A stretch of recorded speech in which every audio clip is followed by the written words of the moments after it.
Welcome to Tommy Solo's Famous Friends. This is where I get to chat with people who I've connected with in the world of arts and entertainment over the years, and today, as part of our new Guitar Talk series, I am very happy to welcome back to the show Steve Lips Kudlow. Welcome back, Steve. Hello. So, you're in good spirits. You guys have been back out on tour, which is awesome. I know that when I first talked to you, we were at the height of COVID, and you guys had to come back from England and all that, and that was really a drag, but congrats on being able to get back out there and do it again. Yeah, all good now. Non-stop working. Yeah, so Anvil is pounding the pavement with regularity again. Awesome. Yeah. Now, you do have a new album. Impact is imminent. Yeah, and there's some pretty awesome guitar playing on that, along with everything else. Just briefly, I want to just recap for the people that you founded Anvil in 1978, and your early beginnings, it seemed like you had a lot of promise over in Japan and so on, and then stuff kind of got weird, but then you guys released the movie, The Story of Anvil, and things blew up for you, which was awesome. And I guess we should mention that The Story of Anvil is about to be re-released in the theaters. Yes, that's true. You're doing your homework. Yeah, well, that's part of this. So I believe it's September 27th. It debuts back in theaters? I believe so, yeah. Okay. Now, is that going to be a limited run? Are there like a limited number of theaters, or is it hopefully going to be expanded further than that? Oh, I have no idea. I haven't got a crystal ball. That's up to the guys in the suits, I guess. You know, they're going to re-release it. Obviously, if it takes off again, they're going to put it in more theaters. I mean, it's supply and demand. It comes down to that. And I got nothing to do with it, or no say in it, or nothing to do with it. I mean, that's to put it as simple as it is. Yeah, I know. It's all about the guys in suits. I should have thought about that for a second. But let's get into you as a guitar player. From what I understand, Steve, and we talked about this a year or two ago, that you started playing pretty early at 9 years old, but you had some help from your older brother? Yeah, that's true. Now, what was there one guitar in the house that you shared, or how did that work? We never owned an acoustic guitar. My dad brought home an electric guitar, which he was very sorry he did, but that's a whole other issue. Yeah. Especially when it was shaking the house and making all the pictures go sideways on the wall. That was I think he suddenly realized, I made a mistake. Well, it was for the better of mankind, as they say. Yeah, I suppose. So, do you remember what brand or anything like that the first guitar was? It was a Japanese guitar that basically, I think it would have been called a Xenon or Xenon. Okay. It didn't actually have the sticker that said what make it was. I've done a lot of research trying to figure out the closest I could find that looked like it was called a Xenon. That's about all I know. And it's interesting because at a very young age, at that point in time, there was no such thing as gauged strings. And what that means is your fingers get sliced into shreds because you're using heavy gauge strings on an electric guitar. That's not really what they're built for. It's much different than an acoustic guitar. You should be using a thinner gauge. And it's interesting because my older brother brought this guitar player buddy of his home from university, and the guy tipped us off on what to do, right? So he said, listen, go in and buy what they call the standard regular guitar string set, but instead of putting an E string where your E string, put your A string there, and the D, then the G, then the B, and then go and buy a tenor A string for a banjo for your high E string. So now you're playing like light gauge strings. It's interesting. I've heard from other guitar players about the banjo string thing. That's what you did in 1966, 67, because there was no such thing as, 008 or 009 E string. There were, but they went on banjo. Yeah. No, I got my first guitar in 1968, and I played acoustic until I think 1973. I got my first electric guitar in grade 9, and by then it was just starting that you could get lighter Yeah, gauge they got like strings. they had the heavy, medium, and light. That's Yeah, right. but now guys are playing like eights and lighter. And I think when I started out on electric, the lightest you could go was 9, I believe. Yeah, I think you're right. I was using a banjo string for quite a while before they finally had light enough gauge strings that you could use normally. Yeah, and it's really vague to me, to tell you the truth, exactly how that worked itself out. It did in the long run. Well, it was a long time ago. And since then, you are recognized primarily for playing flying Vs. Now, I know that you have at least one Gibson flying V, but I was just watching your new video for Ghost Shadow, and you're playing I don't know if it's a custom flying V or what. What other flying Vs do you have? I have a number of flying Vs, and most of them are custom made because they're semi-hollow, which is extraordinarily important to me.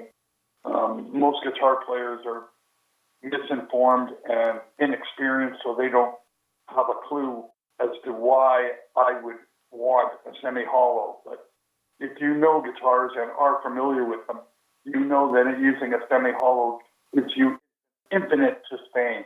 Yeah, if you know how to control it. I had an issue years ago when I was in one of my first bands. I had my Gibson SG was being refinished. And so I had a couple of gigs, and a buddy loaned me a Hagstrom, I think it was a Viking hollow body. And I had no idea what to do with this thing because as soon as I turned it up, it just howled. So when did you figure out how to control that?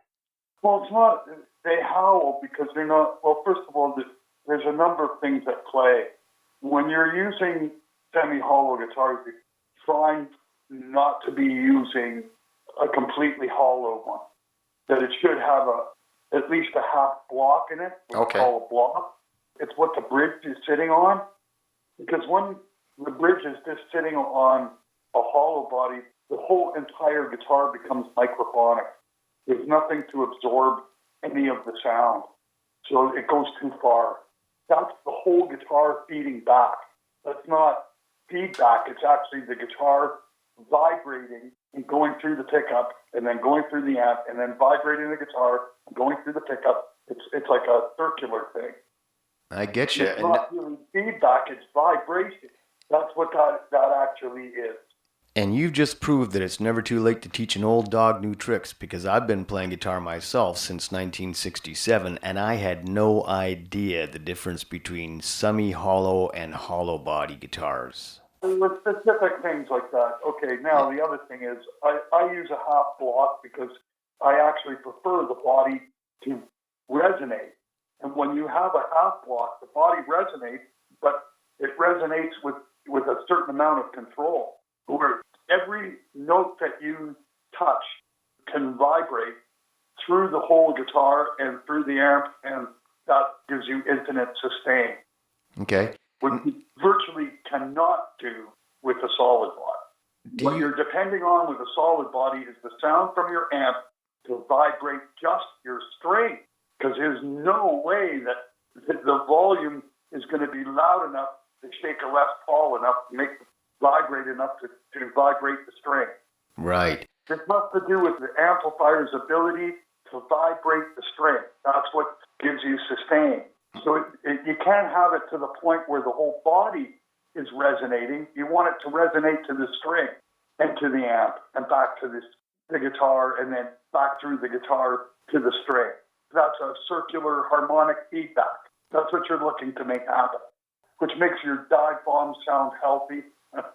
Yeah. Which makes all your sustained notes sound healthy, makes all your lead guitar much more fluid sounding. I mean, that's what a 335 is. What Steve is referring to here is the famous Gibson 335 semi-hollow electric guitar. What I was looking to do when I had these made was give me a 335 that looks like a flying V. That's what I want to create. Cool. I had a solid body 335 for years and years, and it was a really rare guitar. They made a total of 200 of them, and I didn't really know what it was when I first saw it, but I loved it. It just got too heavy as I got to be experiencing some rotator cuff and tennis elbow stuff. But I'm wondering, do you use compression in your signal? No. No? No. So, and you're not much of an effects guy, are you? Not really at all. My amplifiers are run completely clean, totally clean. There's nothing done to the amp. They're original 1973 Fender Twins, run completely clean. At number 3, maybe 3.5. Nice. Two of them running at 3.5. From my pedals, I use a Tokai distortion pedal, the TDS1, which is something that they made it between 1981, I believe, to 84. And then they were discontinued. And that's what I use. I've got about a dozen backups that I never use, but I have them just in case. I was going to say, with something vintage like that, you better either have a really good tech or some backup, that's for sure. Oh, I've got tons of them, but they virtually last forever. It's not something that really, if you put it in your pedal board, what's going to happen to it? Yeah. It gets turned on and off, and that's about it. Right. So it's not getting moved, it's not getting thrown around, it's always in case. They last for mega years, but just in case, I've got lots of extras, just in case. Yeah. And it's interesting, you mentioned the Fender Twin amps. I plugged into a Fender Twin amp, played through a Fender Twin amp for years as well. And they're an absolutely wonderful amp, but it used to be that a lot of guys would go out there and they'd have what appeared to be a rack or a back line full of Marshall stacks. And when you talk to the techs, what they were actually plugged into would be like a Fender Twin behind the curtain. So they're an amazing amp. I laugh at that stuff. That's hilarious. Well, one of the funniest things was Bill Durst from Thunder Mug, years ago. I love that guy, man. Now we're talking. Yeah, well, Bill, I've been playing with Ed Pranskus, who was the original drummer from Thunder Mug for years, and Bill Durst is... Rob's pretty good friends with Ed. Yes, I know. And that's how Rob and I initially connected, actually, was through Ed.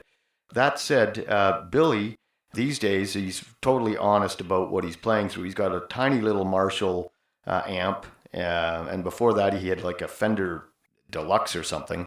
But years and years ago, when he was touring with he had a band called Thunderhead, I think, and he was touring in support of his Call Billy album, and he had this mural, a backdrop, that was painted to be like 12 Marshall stacks. And really, he was plugged into this Fender Deluxe. Yeah. Because back in the day, I don't know about you, because people listen to bands with their eyes. Yeah, and when I first started going to the bars with my buddies, we'd go out on a Monday afternoon and maybe play some pool and check out the gear on stage. And if the band had the huge PA with the Martin bins and all that and the Marshall amps on stage and all the heavy-duty gear, we'd automatically assume they were a good band and we were going to have to check them out. Like when I say that, I really, really mean it. Like they see a picture of a band that's got 4 guys in it, and they automatically, immediately assume that they are listening to 4 guys.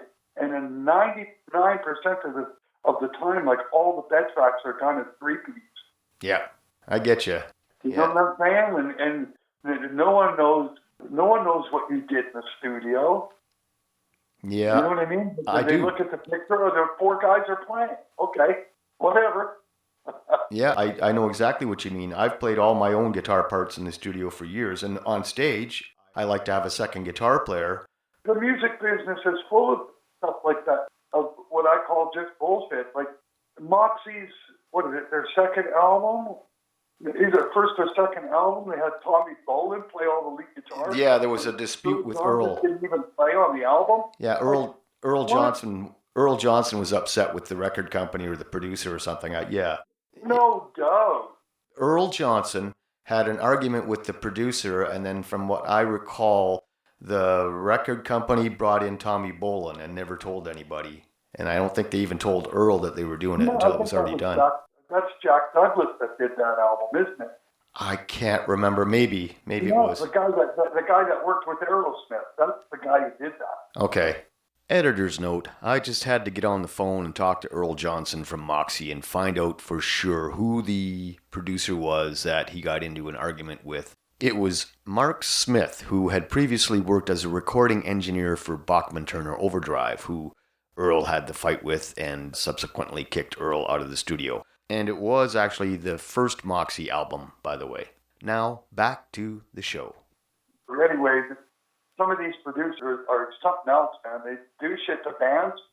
I mean, that's not the old. There's lots of. That's what I'm saying. There's a lot of camouflage and bullshit out there. You don't know what the you're really listening to. You got to have a very discerning and understanding of what people are doing in studios to even have an inkling of when you listen to something what you're actually hearing. You know, it's quite remarkable. But these are the truths about it all. Yeah. You know, what are guitar players using? You know, they've got 30 stacks of Marshalls on the stage and a Fender Twin sitting there Yeah. with a mic on. Yeah, Like, exactly. Okay, whatever. It's- You want to look like you're tough. Look at Yngwie Malmsteen. How many stacks of Marshalls does he have? Hey, my honest and real opinion is I'm going to go out one day and I'm going to set up my little Black Star Fly with my pedal board and put a mic on it and do a gig like that. Yeah, and you could. You very well could do it. You know, I know I could do it. especially I with. know for the fact I could do it. Yeah. And not only that, people would be hard pressed to tell the difference. Yeah, you're But absolutely. because they're visually looking, they're shocked. Yeah. The real truth is the guitar sound fundamentally and essentially comes from the guitar player himself. Absolutely. How he adjusts the dial and how he plays the instrument. That's it. It doesn't matter what you plug into. I'll adjust it so that I'm comfortable. Then it usually just sounds like me. I've done tours and used different amps every night. Still sounds like Anvil. Still sounds like lips playing. Yeah, and conversely, I could pick up one of your guitars and not sound anything like you, and vice versa. If I plug into your rig, it won't sound like you. Not at all. Nope. That's what I mean. Yeah, I mean, the rig is sort of like adding a little black or a little bit of white, a whole black and white picture, making it a little darker, making it a little lighter. The picture doesn't change. It stays the same, right? Absolutely, and it Either takes. a little bit louder, a little bit quieter, a little bit more trebly, or a little bit more bass. But fundamentally, it's the same bloody thing. I think it's part of your 10,000 hours. You know, not a lot of guitar players have their own unique voice. Guy like you have, and that's one of the reasons why I picked you for this series. You know, but a lot of guys never find their unique voice on the guitar.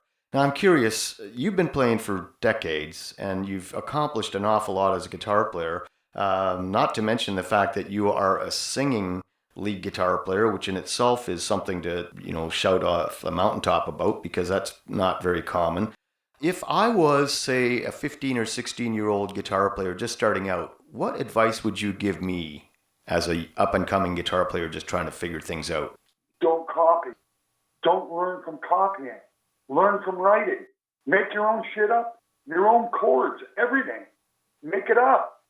Learn how to make sounds with your hands and form them into pieces of music that are yours and only yours. No one could be more original of a guitar player than Joni Mitchell. Why do I say that? She has her own way of tuning a guitar, and she been writing her own songs since she was a little kid. She has her own way of actually playing. No one else plays like her because she actually devised a way of playing by tuning her guitars in certain ways so that she could play it. She was the first person I thought of when you mentioned learning or teaching yourself and making it up. She came to mind right away. Another one was Joan Baez. She did the same thing. Yeah, right. And that's why their actual repertoire is so wide. It's huge, man. It could be anything because they're not in the box thinkers. You know what I mean? It's outside the box, man. I find you have to challenge yourself too. Like one time I played in open G tuning for a year on all my guitars just to challenge myself to do something different. Here's an interesting fact about some Anvil stuff. We went through what I call the D years, right? I went and I wrote, I don't know, maybe 4 or 5 albums, all in the key of D, or using the E string tuned to a D. Not the whole guitar, just the low E string tuned to a D. And did all the writing from there. Although the songs were written in different keys, the guitar was still tuned with the E being a D. Yeah, that's called being creative, and as you say, thinking outside the box. It's actually quite interesting, especially when you're doing songs that aren't in the key of D, but your guitar is tuned to D. It makes up for some really, really fascinating pieces of music. Yeah, you know, the Goo Goo Dolls, I recently learned, never played in a standard tuning, and I can't remember the guitar player's name. Editor's note, the guitarist in the Goo Goo Dolls is John Resnick. Now, back to the show. But he made up tunings to suit the songs, and some of those songs like Slide and Iris and stuff, if you were in a cover band and you had a really good ear, you'd be strangling yourself trying to figure out what chords he was playing. Yeah, it's not only that, try to figure out the tune if you don't know what they've done. Try to figure out Joni Mitchell's shit, man. No, I'll let you do that. You got to figure out what she's done. You got to know the formula. And I don't know that she uses the same tuning for every song. I don't know. You have to sit and talk to her. I don't know. To me, that's genius level musicianship, if you ask me. Absolutely. There's no books. There's nothing you can read or even look up to find out. You got to discover it on your own. Yeah, absolutely. Or sit down with her and offer her a whole bunch of money to show you. It could be very simple, and maybe I'm making more of it than I should, but I'm still stating a fact that somebody has gone beyond what you would call normal. I mean, let's face it, that even using weird tuning, it didn't really start happening until Tony Iommi did it in Black Sabbath when they went and did the third album. You know, with songs like Into the Void and things like that, or Children of the Grave. I mean, no one heard guitars tuned to D before. It was extraordinarily innovative. Not a lot of people talk about what that was or that's what it was, but still extraordinarily innovative. Well, you know, Keith Richards from the Rolling Stones was playing an open G tuning with no high E string back in the 60s, and he still does that today. So that was pretty innovative. Another guy that does stuff with tuning. Yeah, right. I saw that in the video. Now, there's a guy that I love watching. They have little bits and pieces of him warming up before shows and stuff. And I love how unique the way the guy sounds no matter what the he played. You can tell immediately that's the heart of the Rolling Stones music right there. The second you hear him play that guitar, and it doesn't matter whether it's a Telecaster, Blind Bee, it doesn't matter what guitar he plays, the way he touches it and plays, it's like, wow. And you were talking about identity in playing. There's the Almighty. That's one of the first and almighty innovators of all of them, right there, to me. And I love the Stones, always have, as part of what that all is. And you know what they inspired. You know, what did Keith Richards bring? He gave you the first heavy metal riff of all time, didn't he? Get Off of My Cloud. That's the first riff music ever. And you know what else is interesting? Mick Jones was a very unique player as well. So when you had Mick and Keith, that was quite the combo. Yeah. The English guys, their interpretation of the blues is awesome. I love it, man. That's what I grew up with. That's sort of an extension of that.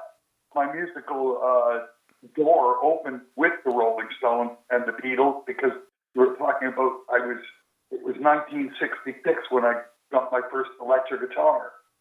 So what would I most naturally be drawn to? Guitar music. And who was doing it at that time? Who was the cutting edge? The Stones, the Beatles. So that's what there was.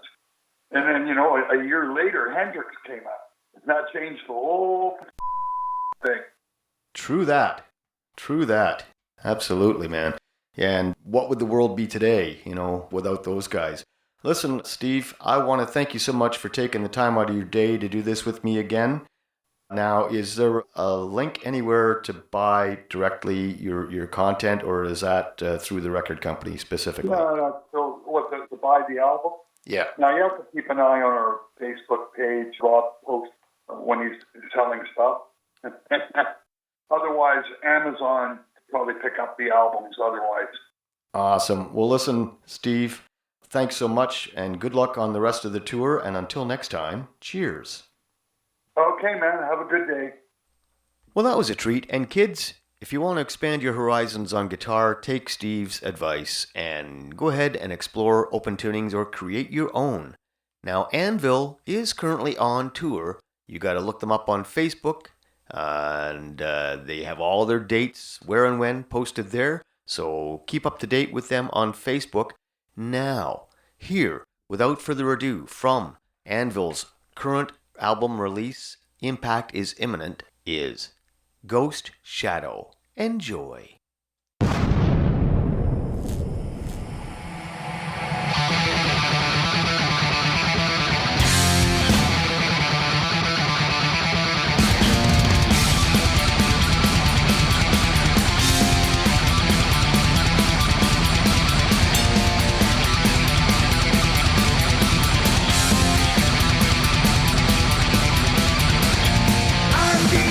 Something I can't see, no shape or form, invisibility. Always there, but I never know. Benign or hostile, friend or foe. Ghost shadow, ghost shadow, haunting my soul. I feel it there. Better or worse, or should I care? Coming after me. Something you can't see. Feel the presence near. No shred of fear. Ghost shadow, ghost shadow, ghost shadow, ghost shadow.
Tommy Solo's Famous Friends is a one-man production, meaning that I've done all the work, including guest acquisition, recording, editing, and so on. And hey, if you like the show, why not subscribe and help support us through Patreon at patreon.com/TommySolo. The theme song for Tommy Solo's Famous Friends is a clip from my original composition, The Burn.